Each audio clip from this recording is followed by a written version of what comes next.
Hi guys! Welcome sa Engineered Math Channel. So, ang topic natin ngayon is for Advanced Engineering Mathematics, which is solving system of equations with complex numbers. Yan. So, meron na akong previous video about properties and operations on complex numbers. Tapos, nakapag-solve na rin tayo ng equations involving complex numbers. Ngayon, system of equations naman. Linear equations lang tayo na nag-i-involve ng complex numbers. So, di ba sa algebra, kapag nagsasolve tayo ng systems of equations, linear equations, x and y, let's say, gumagamit tayo ng elimination and substitution method. Pero mga real numbers lang yon. Ngayon, pwede rin tayong magkaroon ng systems of linear equations na ang mga coefficients ng unknown complex numbers is complex numbers nga, 'di ba? So, eto, magagamit nyo to, magme-make sense sa inyo to kapag nag-aral kayo ng Circuits 2 sa mga EE and ECE kasi kailangan nyong mag-solve ng system of equations involving complex numbers for circuits, 2 AC circuits, pag may mga phasors. So, kaya ituturo natin ngayon kung paano mag-solve ng systems of equations using complex numbers. So, mahalaga na panood nyo yung mga previous videos ko na, particularly yung operations on complex numbers multiplication, division, subtraction, addition. Okay? Link ko na lang sa description. So, mag-solve tayo ngayon ng systems of equation. So, solve the system of equations. So, dalawang unknown lang tayo, Z1 and Z2. Again, yung Z1 and Z2 is complex number yan Takes the form A1 plus B1I, Z2, A2 plus B2I. So, number 1, I Z1 minus I Z2 is equal to 2 plus 10I, and negative Z1 plus 1 minus I Z2 is equal to 3 minus 5I. So, yung unknown natin dito is Z1 and Z2. So, para lang siyang systems of linear equations in real numbers, kaso may mga complex numbers na sa coefficient. Okay? Tsaka sa constants. So, pwede nga tayong gumamit dito ng elimination or substitution method, parang sa algebra. Or actually, mas madali kung gagamitan nyo to ng matrices and determinants. Pero, hindi ko muna gagamitan ng matrices and determinants. Isa-save natin yon for future videos kasi part din sa advanced math is linear algebra. So, sa next lessons natin yon. Pagtapos muna ng mga complex numbers. So, ano tayo? Algebraic method. Either elimination or substitution method. So, what if, sige, pangalanan natin to. This is equation 1, equation 2. So, wala namang definite method depende sa inyo kung paano yung attack nyo. Kanya-kanya. So, in my process, ganito gagawin ko. In my solution, diba, napansin nyo, common yung I sa Z1 tsaka sa Z2. What if i-eliminate ko muna, i-divide ko both sides by I. So, bale, I divided by I, cancel, Z1 na lang. ij1 divided by I, cancel si ij1 na lang. Then minus ij2 divided by I, cancel si ij2 na lang. Then dito, i-distribute nyo or i-rationalize. So, paano mag-rationalize or i-divide natin yung 2 plus 10i by I, i-multiply ko both numerator and denominator by the conjugate nung I, which is negative I, di ba? So, didistribute nyo ngayon, 2 times negative I, negative 2i, 10i times negative I, negative 10i squared, over I times negative I, negative I squared. So, negative 2i minus 10, I squared is negative 1, right? Over negative of I squared uli, negative 1. So, negative 2i minus 10 times negative 1, positive 10, over negative times negative 1, negative of negative 1, positive 1. So, negative 2i plus 10. Or simply, pag inuna natin yung real part, we have 10 minus 2i. Yan. So, therefore, z1 minus z2 is equal to 10 minus 2i. Pangalanan ko to as 3. Yan. So, from equation 2, ito, yung itsura ng equation 2 natin, diba, pwede nating ma-eliminate. Mai-eliminate na natin dito si z1 kapag inad natin, add 3 and 2. Kasi additive inverse yung coefficient nila, right? Positive 1 and negative 1. So, add natin, bale, z1 plus negative z1, cancel na siya, 0. Tapos, negative 1z2 plus 1 minus z2, bale, negative 1 plus 1 minus I z2. Right? Ko-combine nyo ngayon tong real part. Negative 1 plus 1, 0. So, magiging negative I z2 na lang. Then, equal, so i-add natin to. Diba? Yung real part, add natin 10 plus 3, 13. And then yung imaginary, add natin negative 2i plus negative 5i, negative 7i. Okay? And then, para ma-solve si z2, alisin natin yung negative i sa kanya, yung naka-multiply. I-divide ko both sides by negative i. So, cancel. Z2 ngayon is ito. Ito na lang yung problem natin. Paano i-divide yung negative i, ay yung 13 minus 7i by negative i? I-multiply natin both numerator and denominator by the conjugate ng negative i. So, di ba yung additive inverse dapat? Kung negative i siya, multiply nyo by i. Okay?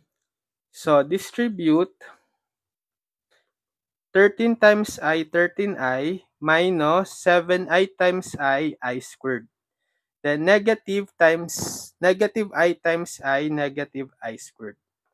So, magiging 13i minus 7 times I squared is negative 1 over negative of I squared, negative 1. So, 13i minus 7 times negative 1, positive 7, over negative of negative 1, positive 1. Or simply, 13i plus 7 over I over 1 is 13i plus 7. Okay? Or unahin natin yung real part 7 followed by imaginary part 13i. So, ito yung value nung Z2. Yan, 7 plus 13i. Tapos, para makuha natin si Z1, pwede nyo nang gamitin yung any of the equation, 1 or 2, or maganda kung yung 3 na lang. Yung kanina, yung equation 3, ito, di ba? Yung mas simple.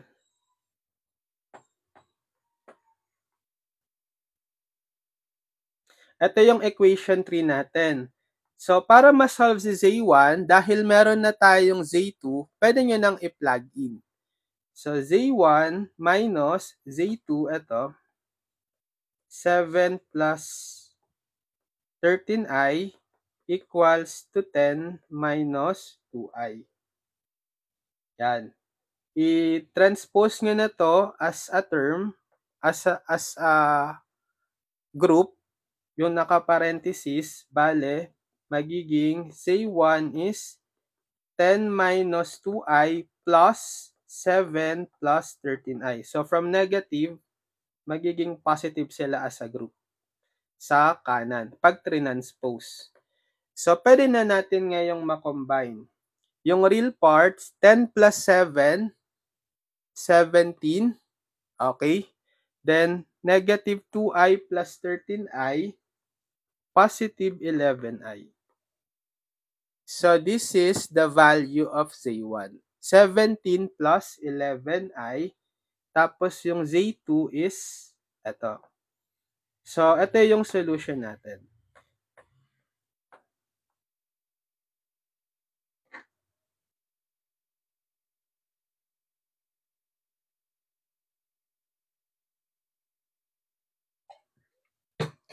Okay, problem number 2. Number 1 pa lang to, di ba? Number 2, solve the system of equation ulit.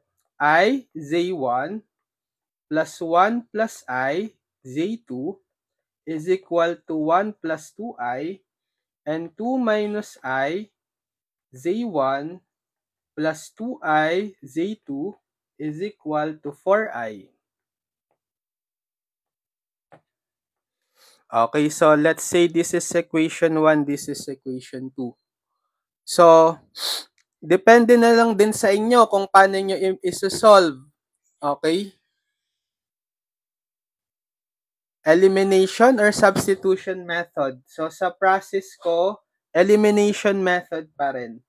So, try kong eliminate si Z1. Kailangan maging additive inverse yung coefficient ni Z1 dito sa equation 1 tsaka equation 2. Diba yung coefficient ni Z1 dito is I, dito is 2 minus I. So, magmi-meet sila sa product. Additive inverse ko. So, kapag minultiply ko, kung i-eliminate ko si Z1, eliminate Z1 by, i-multiply ko tong equation 1 by 2 minus I, para magkaroon tayo ng 2 minus I na factor kay Z1 sa taas kasi may 2 minus I dito sa Z1 sa baba. Tapos, i-add ko. So, kailangan magkaroon ng I, negative I na lang para i-add natin yung equation, additive inverse, makakancel si Z1. So, negative I times equation 2. Okay? So, ang gagawin natin dito muna sa 1, i-multiply ko both sides by 2 minus I. Sige, so di-distribute natin. So, magiging 2 minus I times I Z1, then plus 2 minus I, 1 plus I Z2, and then equal to 2 minus I times 1 plus 2I. Yan. So, pwede nyo itong i-calculate pero minamano-mano natin para ma-practice tayo sa manual computation. Actually, yung 1 din, yung mga kanina, yung ginawa nating division, multiplication, pwede nyong i-input sa Calcua, pero manual tayo ngayon. Pang-check pwede, okay? So, ito, i-retain ko lang siya kasi may eliminate natin yan mamaya. Di ko na siya isi-simplify. I-distribute si I. Etong dalawa yung isi-simplify natin.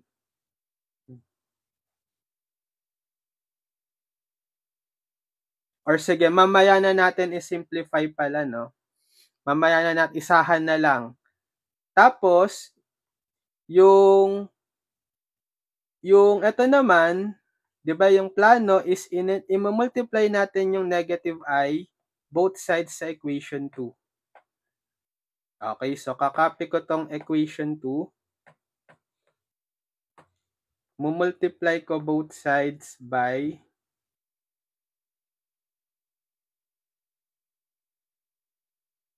negative I. Yan. Distribute.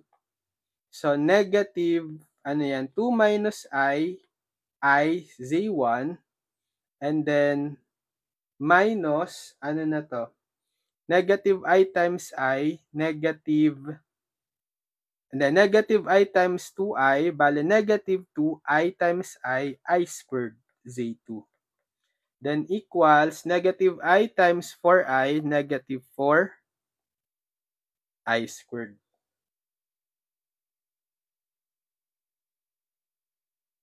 Or, magiging, sige, simplify na natin to, madali lang to i-simplify. Yung I squared is negative 1. Etong I squared is negative 1. So, magiging negative of 2 minus I times I z1 is negative 2 times negative 1, positive 2 z2 is equal to negative 4 times negative 1, positive 4. So, eto ngayon yung i-add natin with yung kanina, eto. Sige, so i-add na natin to, copy. Mai-eliminate na ngayon dyan si si Z1.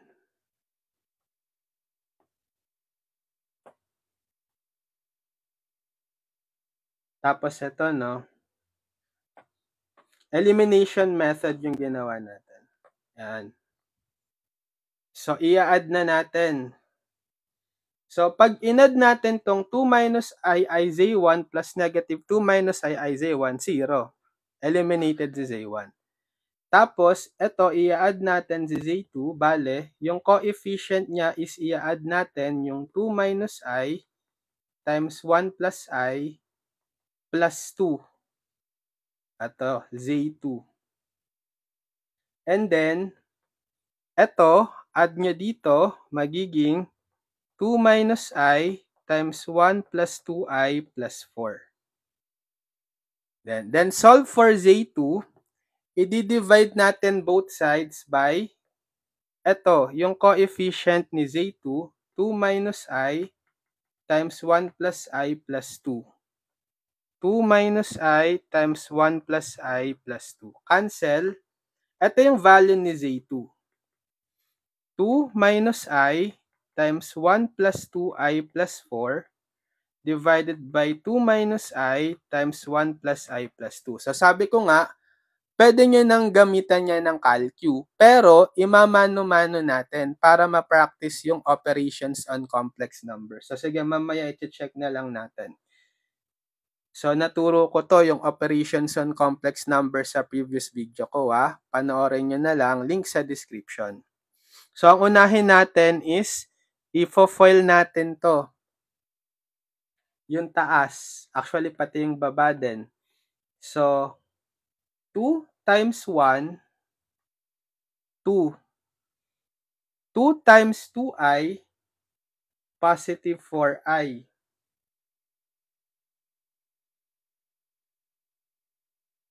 And then,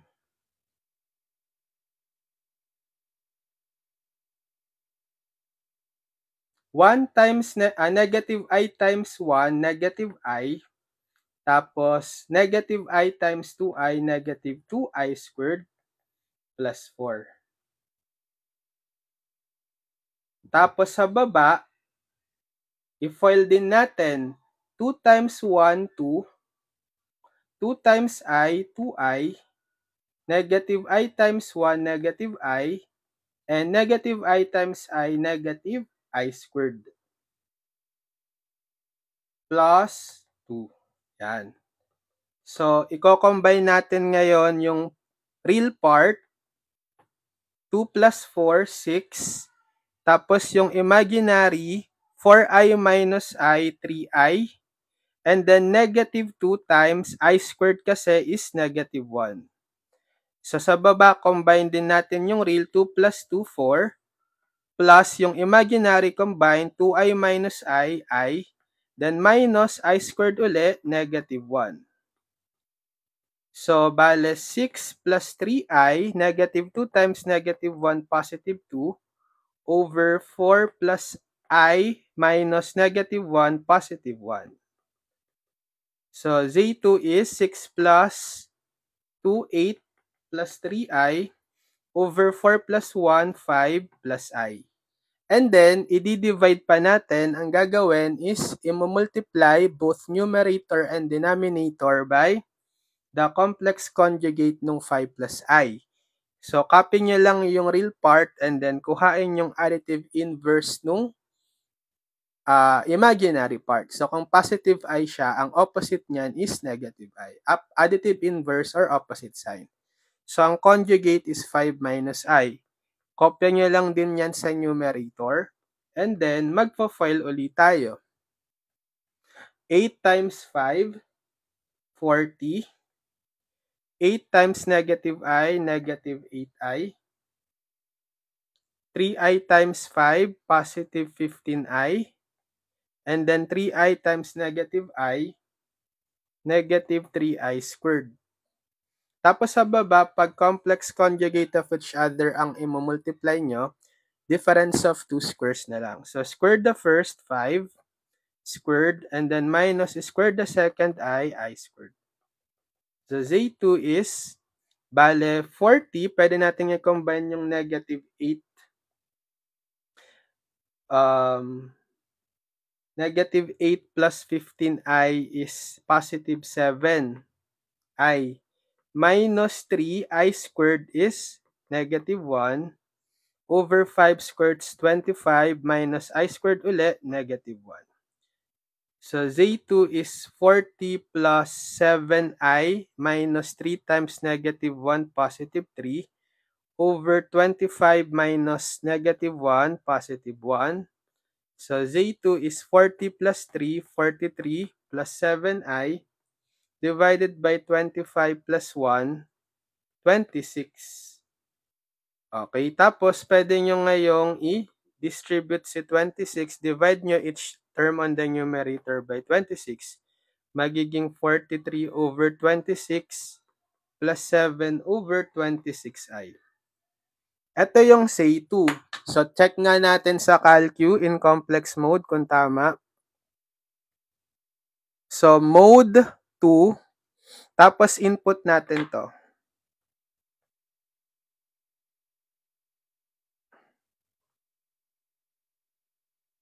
Yan. 2 minus I times 1 plus 2I plus 4.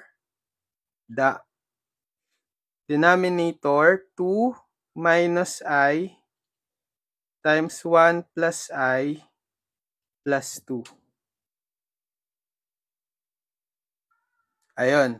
43 over 26 plus 7 over 26i. Okay, so pang-check nyo lang yung calcu. Pero kung sa exam nyo, bawa sa circuits, kahit i-calcu nyo na lang talaga yon. Pero kapag ang topic nyo is advanced math, dapat manual computation para napapractice kayo. Okay, paano naman si Z2? Ay, si Z1. Si Z2 to, di ba? So, pwede nyo nang gamitin yung any of the equation. Halimbawa,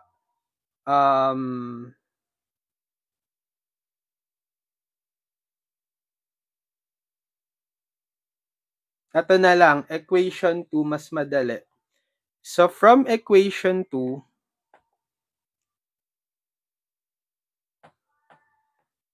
pwede nyo nang i-substitute tong value. So, this is from 2. 2 minus I times Z1 plus 2I times etong Z2, papalit nyo na 43 over 26 plus 7 over 26I is equal to 4I. Tapos, pag sinolve natin si Z1, tatranspose nyo to.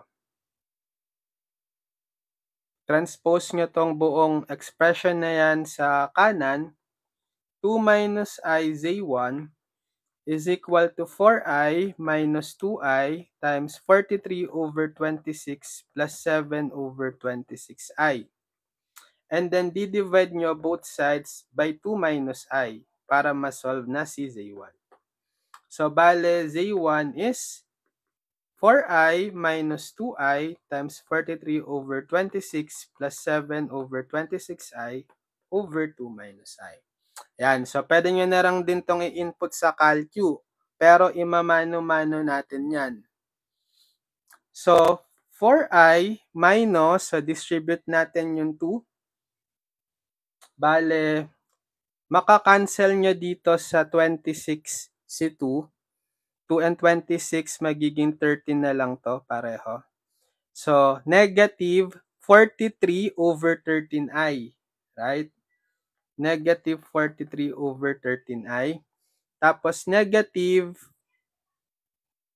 7 over 13 I times I squared. So, negative 7 over 13 I squared over 2 minus I.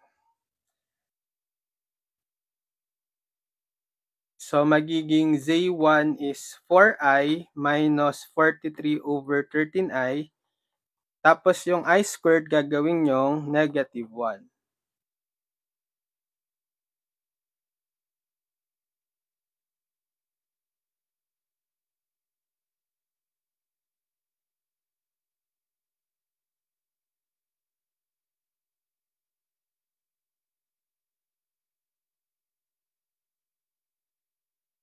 Pwede pa lang i-combine to, no? Co-combine pa natin to. Kasi pareho silang may I. Nakalimutan natin. So, pag kinombine nyo to, 4 minus 43 over 13. Ilan yan? Over 1, bale 13 yung LCD. 4 times 13, 12, 52. 52 minus 43, positive 9. Tama? So, 9i pag kinombine. 9i over 13. Tapos ito magiging negative 7 over 13 times negative 1, positive 7 over 13. Then over 2 minus I. Or unahin na natin yung real part. 7 over 13 plus 9 over 13i. All over 2 minus I. Yan. Tsaka natin ngayon i-multiply both numerator and denominator by the conjugate nung denominator. Complex conjugate. Bale, copy nyo yung real part 2 and then get the additive inverse nung imaginary or opposite sign. So, kung negative I siya, positive I yung opposite niya. Copy nyo lang din sa numerator. So, i-foil uli natin. Multiply 7 over 13 times 2, 14 over 13.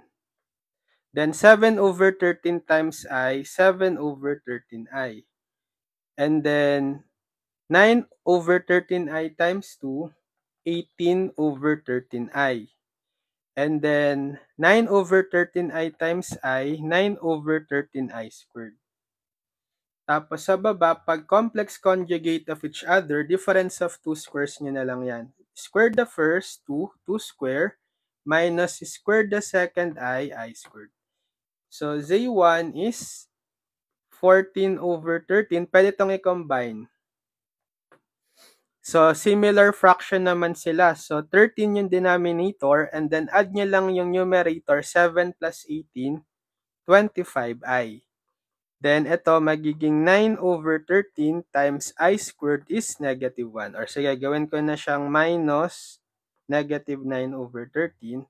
And then ito, sa denominator, 2 squared is 4, minus I squared is negative 1. So, Z1 is, i-combine natin to, yung real. 14 over 13 minus 9 over 13. So, similar fraction, copy yung denominator 13. And then, subtract nyo na lang yung numerator. 14 minus 9, 5. Then, plus 25 over 13i over 4. 4 minus negative 1, positive 1. So, Z1 is 5 over 13 plus 25 over 13i over 4 plus 1, 5. Yan. So, i-divide natin ngayon. Z1 is 5 over 13 over 5 plus 25 over 13 all over 5i. Diba pag nag-divide tayo, diba over 1 yan? I-multiply nyo yung numerator by the reciprocal ng denominator. Sa reciprocal ng 5 over 1 is 1/5. Ganun din dito, 25 over 13 times reciprocal ng 5 over 1, 1/5. So, makakancel nyo itong 5, 1, 1 na lang, or 1 over 13 na lang, plus, eto, cancel yung 5, 25 magiging 5. So, 5 over 13 na lang times I. So, ito yung value ng Z1. Sige nga, check natin sa Calcu. Ang i-input natin is, eto, diba? Sige, complex mode, mode 2, fraction, 4i minus 2i times 43 over 26 plus 7 over 26i down 2 minus I equal. Ayan, 1 over 13 plus 5 over 13i. So, tama. So, ang solution natin, ito si Z1, tapos si Z2, ito. Z2. Okay. Kaya pa yan. Next, problem number 2 pa lang ba to? 2 pa lang. Sige. Number 3 na tayo. So, solve the system of equation pa rin. 1 minus I Z1 plus 3Z2 is equal to 2 minus 3I and then I Z1 plus 1 plus 2I Z2 is equal to 1. So, pangalanan ko to as equation 1, ito as equation 2. So, depende na uli sa inyo kung anong method gagamitin nyo. Pero definitely, gagamitin natin elimination or substitution. Wala mo ng mga matrix, ha? Sige, elimination. So, sa solution ko, gagawin ko, i-eliminate ko si eliminate ko ulit si Z1. So, para ma-eliminate si Z1, gagawin kong additive inverse yung coefficient ng Z1 sa equation 1 tsaka equation 2. So, kailangan magkaroon ng I si Z1 sa taas.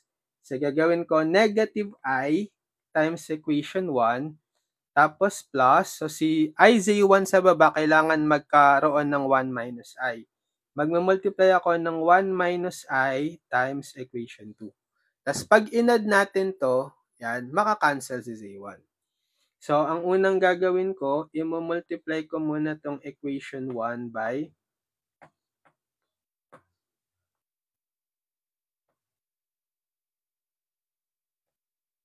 negative I. Yan. So, magiging, didistribute nyo, negative I times 1 minus I Z1. And then, negative I times 3 Z2, negative 3I Z2. Equals, negative I times 2 minus 3I. So, negative I 2 times 2 minus 3I. Sige, so, mamaya, i-add ko to dito. Kuhain ko muna to. Bale, etong equation 2, i-multiply ko by 1 minus I.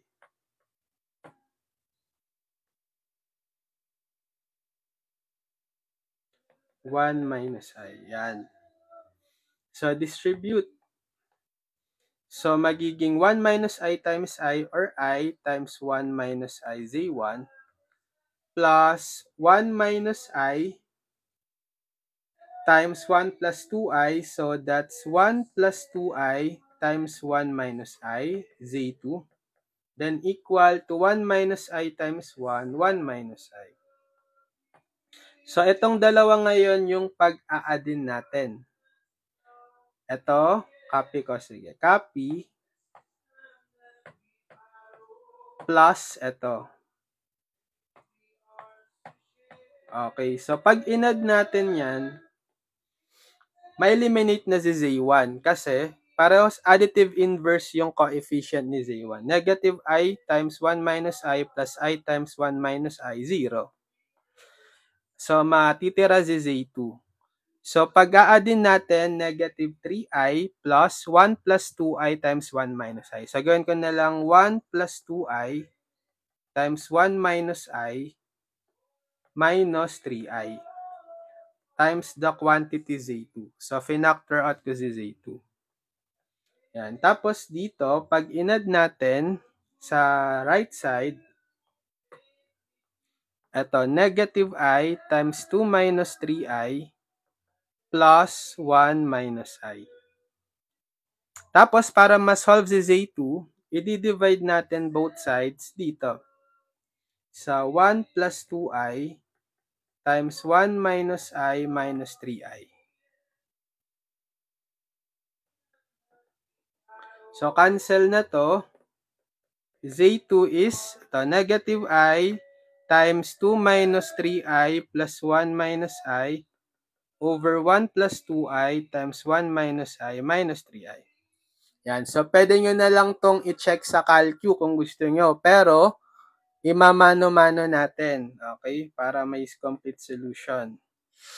So, i-distribute ko muna tong negative I. So, negative I times 2, negative 2I. Negative I times negative 3I. Positive 3I squared. And then, copy lang muna yung plus 1 minus I. Taren, if foil, 1 times 1, 1. 1 times negative I, 2I times 1, positive 2I. And then, 2I times negative I, negative 2I squared. Then, minus 3I. So, pwede nating ma-combine si negative 2I minus I, negative 3I, plus 3I squared, gagawin nyong negative 1 si I squared, plus 1 over sa baba, pwedeng ma-combine ito. So, negative I plus 2I minus 3I, negative I minus 3I, negative 4I plus 2I.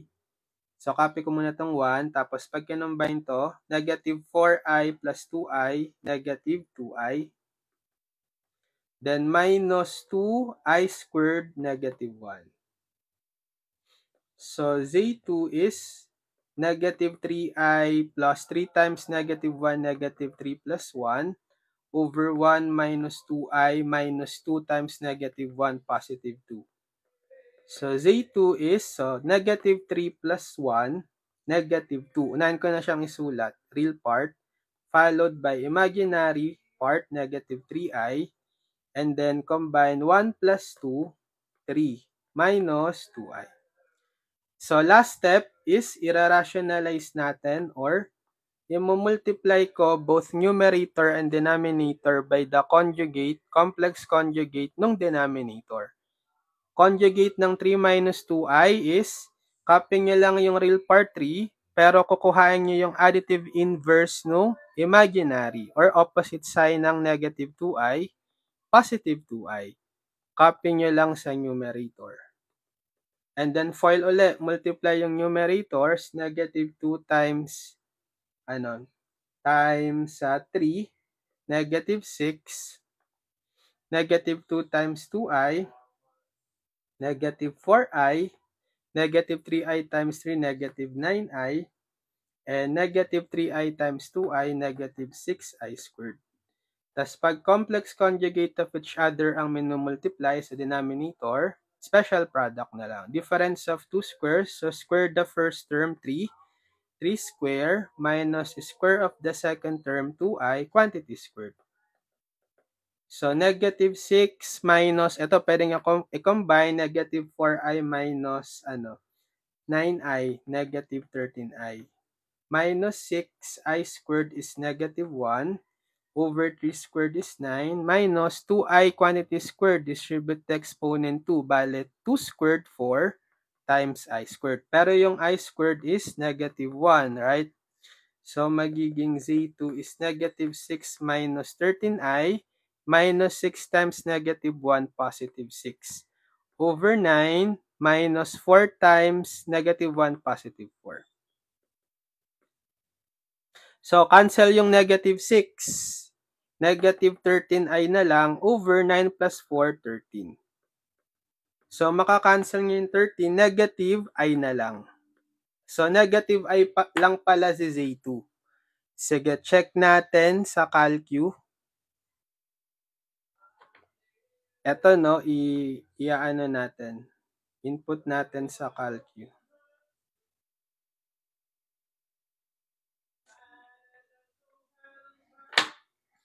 So, sa complex mode, mode 2, fraction. So, meron tayong negative i times 2 minus 3i plus 1 minus i over 1 plus 2i times 1 minus i minus 3i. Ayun, negative i lang talaga siya. Yan. So, para ma-solve na natin si Z1 na lang yung kulang, no? Pwede na kayong mamili in either equation 1 or 2. Sige, sa equation na lang tayo. Ito na lang, yung equation 2. Mas madali siya eh. Mas simple. Isa-substitute nyo nung ngayon si Z2. Okay, this is from equation 2. Substitute nyo na yung value nung Z2 na negative I. So, I Z1 plus 1 plus 2I times Z2 which is negative I is equal to 1. So, I Z1 is, tatranspose natin to. So, 1, may negative sign ka dito, so magiging positive I or 1 plus 2i, I. Kasi transpose nyo na sa kanan. Then over, and di-divide pa natin by I para ma-solve si Z1. So Z1 is, eto na yung value niya, 1 plus 1 plus 2i, I over I. So pwede nyo na lang ding i-input sa calcu, pero imamano-mano natin. So, ito muna i-simplify nyo. Distribute nyo yung I. 1 plus 1 times I plus 2i times I, 2i squared divided by I. So, Z1 is 1 plus I plus 2i squared is negative 1 over I. So, Z1 is 1 plus I minus 2i na to. I minus 2 na to. Wala nang I. Okay, over I.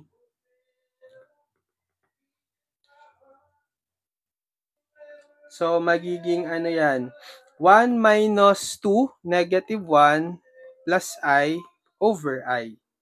And then, ira-rationalize or i-multiply natin both numerator and denominator by the conjugate ng denominator I.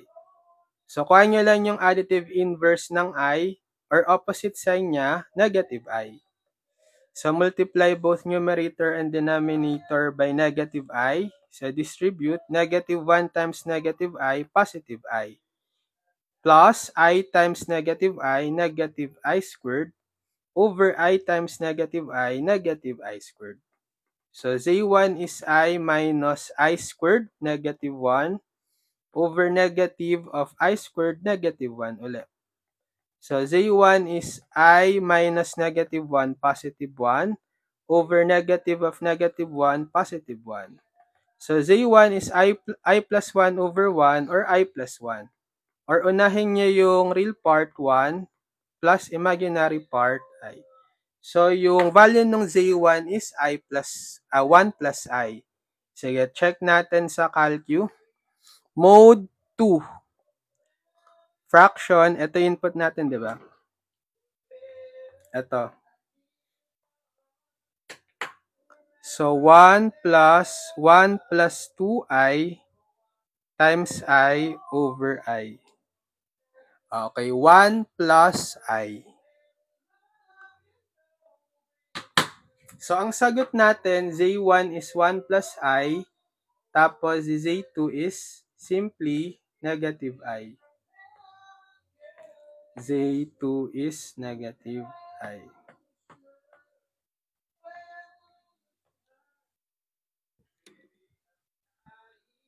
Okay, ayun. So, nakasolve na rin tayo ng 3 problems. So, I think hanggang dito na lang din.